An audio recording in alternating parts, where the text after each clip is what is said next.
প্রিয় ভাই বোনেরা, কয়েকদিন আগে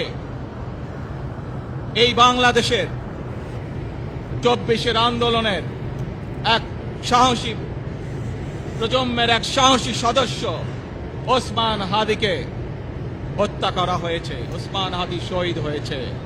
প্রিয় ভাই বোনেরা, ওসমান হাদি চেয়েছিল এই দেশের মানুষের জন্য গণতন্ত্র প্রতিষ্ঠিত হোক, এই দেশের মানুষের গণতান্ত্রিক অধিকার প্রতিষ্ঠিত হোক, এই দেশের মানুষ তাদের গণতান্ত্রিক এবং অর্থনৈতিক অধিকার ফিরে পাক।